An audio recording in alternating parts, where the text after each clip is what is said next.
Hello friends, welcome back to another video tutorial of Saar classes. और आज के इस वीडियो में हम लोग बात कर रहे होंगे post fertilisation structure and event क्या होता है। देखिए, ये लेक्चर नंबर 9 है। इस टॉपिक का मतलब इस चैप्टर का लेक्चर नंबर 9 है। ये चैप्टर नंबर 2 है और ये क्लास 12th का चैप्टर। फिर से समझिए, क्लास 12th के बायोलॉजी का सेकेंड चैप्टर लेक्चर नंबर 9, जिसमें हम लोग ये पढ़ रहे हैं कि पोस्ट फर्टिलाइजेशन इवेंट क्या होता है, उसमें किस तरह का स्ट्रक्चरल चेंज होता है और क्या क्या इवेंट्स होता है। सर, पोस्ट फर्टिलाइजेशन का मतलब क्या होता है, सबसे पहले इसके बारे में बात करते हैं। इसका मतलब पोस्ट फर्टिलाइजेशन इवेंट ये होता है जब हम लोग का पोलन ग्रेन स्टिग्मा पर लैंड करने के बाद एक पोलन ट्यूब बना रहा था। इससे पिछले वाले में वीडियो हम बना चुके हैं। और बना कर ये पोलन ट्यूब बना करके वो कहाँ जा रहा था, ओव्यूल के पास और यहां से एग सेल के साथ क्या कर रहा, फर्टिलाइज कर रहा था। इस प्रोसेस को फर्टिलाइजेशन बोले। और दो सेल यहाँ पे दो मेल सेल एक एग सेल से फर्टिलाइज कर रहा था और दूसरा सेंट्रल सेल से फर्टिलाइज कर रहा था। जब सेंट्रल सेल से के साथ फर्टिलाइज कर रहा था तो क्या बन रहा था, पिछली वीडियो में बना चुके हैं। अगर वो आप नहीं देखे हैं, जिसको ट्रिपल फ्यूजन या डबल फर्टिलाइजेशन कहते हैं। इस वीडियो में उसके बाद का टॉपिक है पोस्ट फर्टिलाइजेशन, जिसमें किस तरह का चेंजेस आता है, मतलब उसके स्ट्रक्चर क्या होता है और इवेंट क्या है। देखिए, जब भी फर्टिलाइजेशन होता है उसके बाद 4 इवेंट होता है। उसको सबसे पहले अगर बोल सकते हैं तो क्या है, डेवलपमेंट ऑफ इंडोस्पर्म। सबसे पहला क्या हुआ, डेवलपमेंट ऑफ इंडोस्पर्म। फिर से एक बार रिपीट कीजिए आप, क्या कि सर फर्टिलाइजेशन, डबल फर्टिलाइजेशन के बाद क्या हुआ कि जो 4 स्टेप हुआ या फिर 4 चेंजेस हुआ, तो क्या हुआ, सबसे पहला डेवलपमेंट ऑफ इंडोस्पर्म, दूसरा नंबर डेवलपमेंट ऑफ इम्ब्रायो। कौन सा, development of endosperm, development of embryo. दो तो ये हो गया सर। तीसरा और चौथा कौन होता है, देखिए, maturation of ovule into seed और maturation of ovary into fruits. यहां तक हमको बात समझ में आया कि सर इंडोस्पर्म बनेगा, इम्ब्रायो बनेगा, इम्ब्रायो के बाद ओव्यूल सीड में बन जाएगा और ओवरी क्या बन जाएगा, फ्रूट्स में बन जाएगा। क्योंकि फाइनल प्रोडक्ट सेक्सुअल रिप्रोडक्शन का सीड बनना या फ्रूट्स बनना है। तो यहां पे हम लोग बात कर सकते हैं, आपके एनसीईआरटी एक लाइन लिखता है। देखिए, जब भी हम लोग फ्रूट्स के बारे में बात करेंगे या फिर सीड के बारे में बात करेंगे तो क्या लिखा हुआ है, एनसीईआरटी फर्स्ट लाइन सीड में लिखता है कि इन angiosperm the seed is the final product of sexual reproduction. तो सीड क्या है, फाइनल प्रोडक्ट। और यहां से ही सवाल पूछ लिए जाते हैं, आपके जितने भी ऑब्जेक्टिव सवाल बनते हैं। ठीक है, नेक्स्ट हम लोग बात करते हैं क्या सर, कि सबसे पहले अभी बात की है कि पोस्ट फर्टिलाइजेशन इवेंट में 4 इवेंट हुआ, इंडोस्पर्म का बनना और फिर क्या, इम्ब्रायो का डेवलपमेंट, इंडोस्पर्म का डेवलपमेंट, इम्ब्रायो का development, maturation of ovule into seed, मतलब ओव्यूल सीड में बन जाना और ओवरी फ्रूट्स में बन जाना। तो एक एक करके चारों इवेंट पढ़ते हैं। सबसे पहले नंबर आते हैं डेवलपमेंट ऑफ इंडोस्पर्म। क्या पढ़ेंगे सबसे पहले, डेवलपमेंट ऑफ इंडोस्पर्म। इंडोस्पर्म जब हम लोग पढ़े थे वहां पे डबल फर्टिलाइजेशन में, वहीं पे मेरा क्या हो रहा था, इंडोस्पर्म का फॉर्मेशन क्या हो रहा है, primary endosperm cell divided repeatedly and form triple endosperm tissue या फिर ट्रिप्लॉइड इंडोस्पर्म टिश्यू। जब भी हम लोग बात करते हैं किसी भी सेल के क्रोमोसोम में, तो उसमें क्या होता है, नंबर ऑफ क्रोमोसोम डिनोट किया जाता है एन से। नंबर ऑफ क्रोमोसोम किससे डिनोट किया जाता है, एन से। तो यहां पे जो टिश्यू बन रहा है इंडोस्पर्म, तो इंडोस्पर्म कैसा बन जा रहा है बाद में, तो ट्रिपल एन बन जा रहा है। अगर आपसे सवाल पूछ लिया जाएगा कि डबल फर्टिलाइजेशन के बाद इंडोस्पर्म का क्या होता है, पोलाइडी कहा जाता है इसको, पोलाइडी। तो ट्रिपलॉइड होता है, किससे होता है, ट्रिपलॉइड, 3n पाया जाता है। यहां से एक इंपॉर्टेंट क्वेश्चन बन सकता है, इसको आप स्टार लगा दीजिए। क्या सर, कि प्राइमरी इंडोस्पर्म सेल अगर डिवाइड कर जाता है और डिवाइड करने के बाद क्या बना देता है, ट्रिप्लॉइड इंडोस्पर्म टिश्यू। क्या बना देता है, ट्रिप्लॉइड इंडोस्पर्म टिश्यू। फिर क्या होता है, देखिए, the cell of the tissue are filled with the reserve food material and used for the maturation of development embryo. ठीक है, डेवलपिंग एम्ब्रियो। समझिए बात को, जब एम्ब्रियो का डेवलपमेंट होगा सेकेंड स्टेप में, मतलब सेकेंड स्टेप में जब एम्ब्रियो का डेवलपमेंट होगा, तो एम्ब्रियो का डेवलपमेंट के लिए इंडोस्पर्म क्या होगा, इसको खाना देगा। सर इसके पास खाना कहां से आता है, तो सेल ही या फिर इसका टिश्यू ही फूड को स्टोर करके रखता है। क्या करके रखता है, फूड को स्टोर करके रखता है। और फूड को स्टोर करने के बाद जब एम्ब्रियो का डेवलपमेंट होता है, या फिर कह सकते हैं जब डेवलपमेंट हो रहा होता है, तब यहां पे एम्ब्रियो को क्या प्रोवाइड करता है, फूड या नरिशमेंट प्रोवाइड करता है। समझ में आया। पहला पॉइंट क्या था सर, कि जो प्राइमरी इंडोस्पर्म है वो ट्रिप्लॉइड हो जाता है। दूसरा नंबर, इसके पास फूड रिजर्व रहता है जो कि डेवलपिंग एम्ब्रियो को मदद करता है। तीसरा पॉइंट क्या है, primary endosperm tissue undergoes free nuclear division to give rise free nuclei, so called free nuclear endosperm. देखिए किसी किसी फ्रूट्स में क्या होता है कि जब ये प्राइमरी इंडोस्पर्म न्यूक्लियस या फिर प्राइमरी इंडोस्पर्म सेल या प्राइमरी इंडोस्पर्म टिश्यू क्या होता है, बहुत ही रैपिडली या फिर undergoes the cell division, cell divide करके क्या बना जाता है, उसका न्यूक्लियस फ्री हो जाता है। और न्यूक्लियस फ्री हो जाने के बाद उसको फ्री न्यूक्लियर इंडोस्पर्म कहा जाता है। और ऐसा केस देखा जाता है किसमें, कोकोनट के वाटर में। किसका, नारियल का पानी आप लोग पिए होंगे, वो क्या है, वो एक इंडोस्पर्म का एग्जाम्पल है। और वो कौन सा इंडोस्पर्म, फ्री न्यूक्लियर इंडोस्पर्म। समझ में आ गया। पोस्ट फर्टिलाइजेशन के इवेंट में सबसे पहला बात क्या हम बोले कि sir development of endosperm, endosperm का डेवलपमेंट। सर इंडोस्पर्म का डेवलपमेंट क्यों होगा, आपसे यही सवाल पूछा जाएगा। सर इंडोस्पर्म का डेवलपमेंट या इंडोस्पर्म का क्या काम रहेगा, तो इंडोस्पर्म के पास फूड रिजर्व मटेरियल है। और वो फूड रिजर्व मटेरियल क्या करेगा, वो food reserve material developing embryo को नरिशमेंट प्रोवाइड करेगा, ताकि एम्ब्रियो जो है, जाइगोट जो है, एम्ब्रियो बने और एम्ब्रियो के फर्दर बाद में जाकर के सीड या फ्रूट्स जो भी बनना होगा बने। यहां तक बात आ गया। अब बोल रहा है zygote has potential to form complete, क्या यहां नहीं, नेक्स्ट लाइन में हम लोग यहां तक बात कर चुके हैं। यहां तक बात कर चुके क्या कि कोकोनट इसका एग्जाम्पल था, कि कोकोनट वाटर जो है वो इंडोस्पर्म का एग्जाम्पल हो गया। नेक्स्ट है डेवलपमेंट ऑफ एम्ब्रियो। एम्ब्रियो का डेवलपमेंट कहां से हो रहा है, सबसे पहले फर्टिलाइजेशन हुआ, और फर्टिलाइजेशन होने के बाद जाइगोट बना। और जाइगोट क्या करेगा सर, जाइगोट डेवलप कर जाएगा एम्ब्रियो में, और एम्ब्रियो फिर डेवलप। तो एम्ब्रियो के पास या फिर कह सकते हैं पहला नाई कि male gamete cell fuse with egg cell to form zygote. To form छूट गया है, टू फॉर्म छूट लिख लीजिए यहां पे,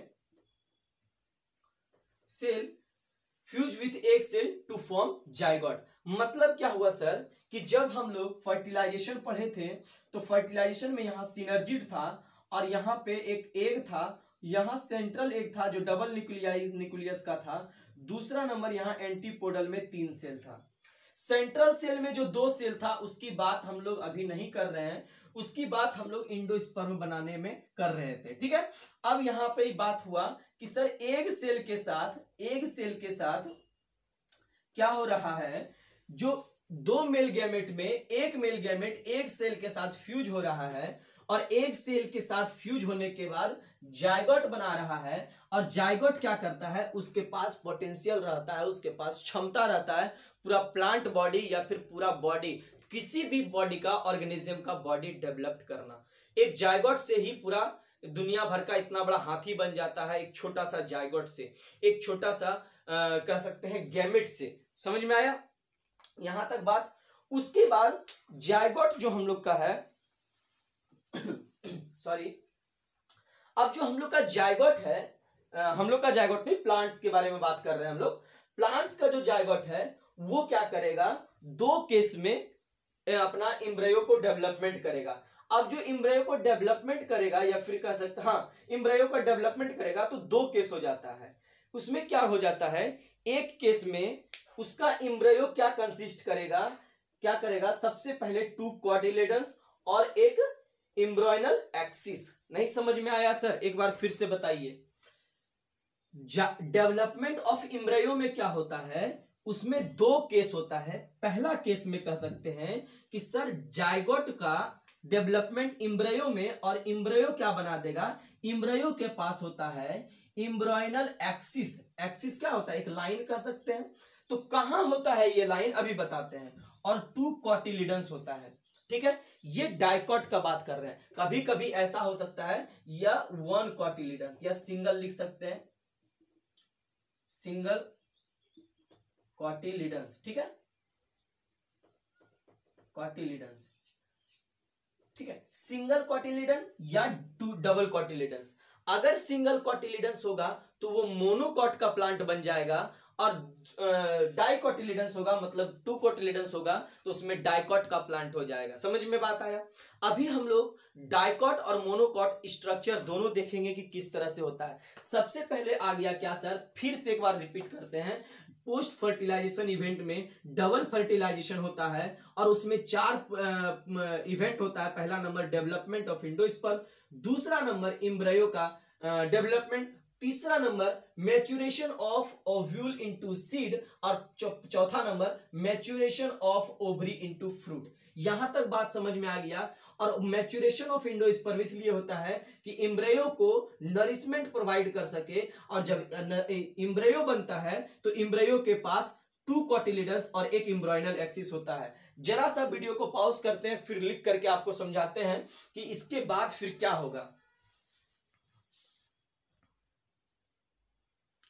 यहां तक हम लोग को बात समझ में आ गया कि सर डाइकॉट प्लांट में क्या क्या हो रहा है, एक एम्ब्रियोनल एक्सिस होगा और 2 कॉटिलिडन्स होगा, और भी एक्स्ट्रा चीज होगा। एम्ब्रियोनिकल एक्सिस इसको कहते हैं, जिससे क्या हो रहा है, एम्ब्रियो का डेवलपमेंट हो रहा है। उसमें एक एक्सिस होगा ताकि 2 पार्ट में क्या बन जाए, कॉटिलिडन्स डिवाइड हो जाए। नेक्स्ट हम लोग का कि इस पॉइंट के बाद इन डाइकॉट के बारे में बात कर रहे हैं। At the tip of the cotyledons क्या प्रेजेंट रहता है, इपिकोटाइल प्रेजेंट रहता है। तो कॉटिलिडन्स के टिप पर इसको इपिकोटाइल कह सकते हैं कि नहीं कह सकते हैं। चलिए, एट द, कहां लिख रहा है, terminal end of the plumule, at the terminal and plumule और द स्टेम टिप। कहा जाता है कि ये जो टर्मिनल एंड है किसका, कॉटिलिडन्स का, कॉटिलिडन्स का एंड यहां हो रहा है, और इस कॉटिलिडन्स में क्या बन रहा है, प्लम्यूल। क्या बन रहा है, प्लम्यूल। और प्लम्यूल क्या होता है, प्लम्यूल क्या करता है, वो स्टेम को राइज कर देता है, मतलब पूरा प्लांट बॉडी का स्टेम बनाने का काम करता है। कौन करता है, प्लम्यूल। और सब स्टेम जो बनाने का काम करता है, बाहर वाला पार्ट, रूट सिस्टम और शूट सिस्टम, 2 सिस्टम होता है, एक रूट सिस्टम और दूसरा शूट सिस्टम। तो शूट सिस्टम मतलब प्लांट जो होगा ग्राउंड के एवब में जो दिखेगा वो पूरा प्लांट बनाने का काम प्लम्यूल करेगा। उसके बाद बोल रहा है below the cotyledons hypocotyl. Below the cotyledons, ये कॉटिलिडन्स के बिलो में क्या है, हाइपोकोटाइल है। क्योंकि इसी तरह से आपका डायग्राम दिया हुआ है, अगर सिंपल देखें एक चना का डायग्राम तो देखिए यहां पे ऐसे करके दिखेगा, और यहां से ये प्लम्यूल और रेडिकल दिख रहा है। ये 2 कॉटिलिडन्स हो गया, उसी तरह ये 2 कॉटिलिडन्स हो गया। यहां पे हाइपोकोटाइल हो जाता है, और हाइपोकोटाइल यहां पे हाइपोकोटाइल होता है। हाइपोकोटाइल के लास्ट में और जो टर्मिनेट होता है हाइपोकोटाइल, वहां रेडिकल प्रेजेंट होता है, और रेडिकल क्या करता है सर, रूट बनाता है। क्या बनाता है, रूट।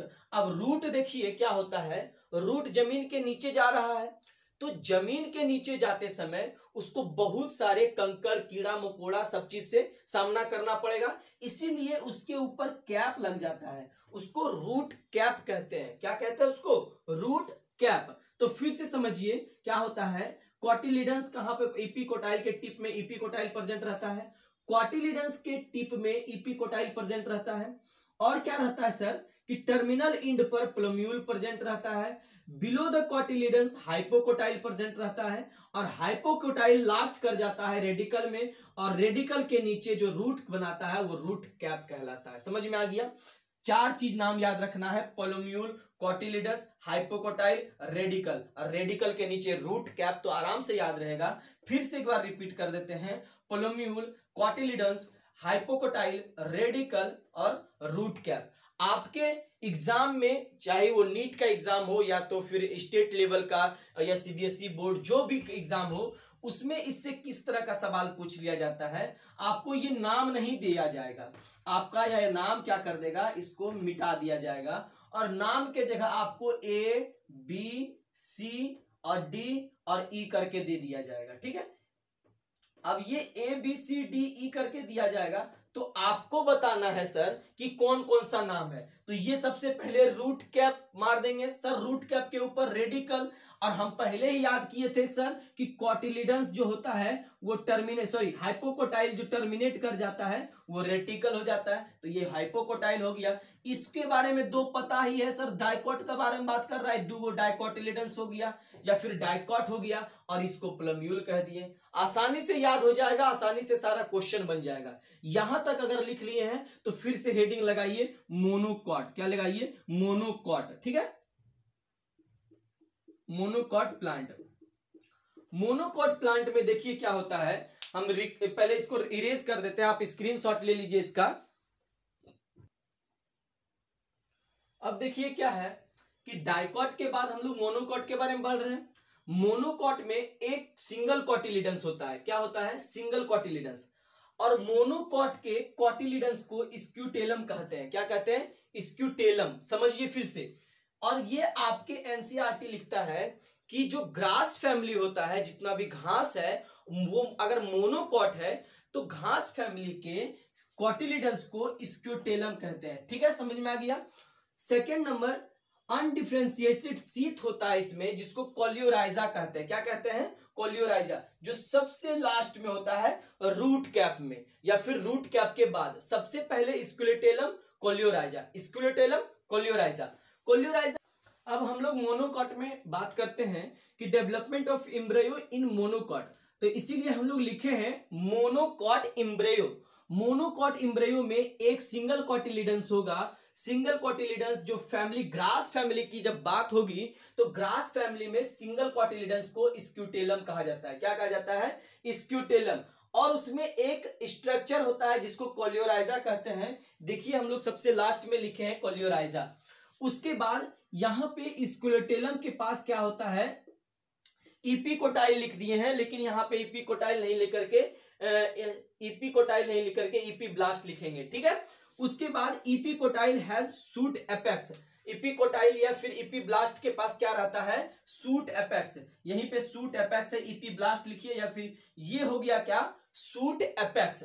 अब सूट एपेक्स में क्या करेगा, सूट सिस्टम निकलेगा, उसके नीचे यहां पे आएंगे तो वो रेडिकल जो रूट बनाने का काम करेगा, और रूट बनाने के बाद वहां पे पहले ही बताए थे कि जहां भी रूट बनेगा वो रूट के बाद यहां पे रूट कैप होगा, कैट लिखा गया है यहाँ पे, कैप लिखिए, रूट कैप हो जाएगा। तो स्क्यूटेलम यहां से हो गया, कोलेप्टाइल यहां हो गया, सूट एपेक्स यहां हो गया, इपीब्लास्ट यहां हो गया, रेडिकल यहां हो गया, और रूट कैप यहां हो गया, और कोलियोराइजा यहां हो गया। देखिए आपके एनसीईआरटी से यहीं से सवाल पूछा जाता है, आप एनसीईआरटी को एक बार अच्छे से रीड कीजिए। अगर ये लेक्चर को देखिए, अगर ये लेक्चर तब पर भी आपको नहीं समझ में आता है तो कमेंट बॉक्स में बताइए कि किस टॉपिक में आपको दिक्कत हो रही है, फिर जाकर के हम उस टॉपिक पर वीडियो बनाएंगे अच्छे से, और आपको फिर से आपको दूसरे तरीका से समझाएंगे। इस वीडियो में हम लोग अभी क्या पढ़े उसको एक जरा सा पढ़ लेते हैं कि सर 4 इवेंट होता है, कब, पोस्ट फर्टिलाइजेशन के बाद। पोस्ट फर्टिलाइजेशन के बाद जो 4 इवेंट होता है, वो पहला इवेंट क्या था, डेवलपमेंट ऑफ इंडोस्पर्म, उसके बाद डेवलपमेंट ऑफ एम्ब्रियो, जो तीसरा नंबर था maturation of ovule into seed and maturation of ovary into fruits. ये 4 डेवलपमेंट में हम लोग 2 डेवलपमेंट पढ़े। पहला नंबर डेवलपमेंट ऑफ इंडोस्पर्म, और दूसरा नंबर डेवलपमेंट ऑफ एम्ब्रियो, जिसमें 2 एम्ब्रियो का बात किए, एक डाइकोटिलिडंस और एक मोनोकोटिलिडंस। यहां तक बात समझ में आया? अगर नहीं आया तो कमेंट बॉक्स में बताइए सर नहीं आया, अगर आ गया तो कमेंट में बताइए यस सर आ गया। ठीक है, तो चलिए इस वीडियो में इतना ही है, मिलते हैं नेक्स्ट वीडियो में लेक्चर नंबर 10 को लेकर के, जिसमें हम लोग सीड के बारे में डिस्कस करेंगे, कितने तरह के फ्रूट्स होते हैं, फॉल्स फ्रूट किसको कहते हैं, फ्रूट्स होने के बाद भी वो फॉल्स हो जाता है, गलत फ्रूट्स हो जाता है, वो सब किस तरह से होता है, वो सभी डिस्कस करेंगे हम लोग नेक्स्ट। इस वीडियो में इतना ही है, मिलते हैं नेक्स्ट वीडियो में। तब तक के लिए इस YouTube चैनल को सब्सक्राइब करें, अपने फ्रेंड्स के साथ शेयर करें। जय हिंद।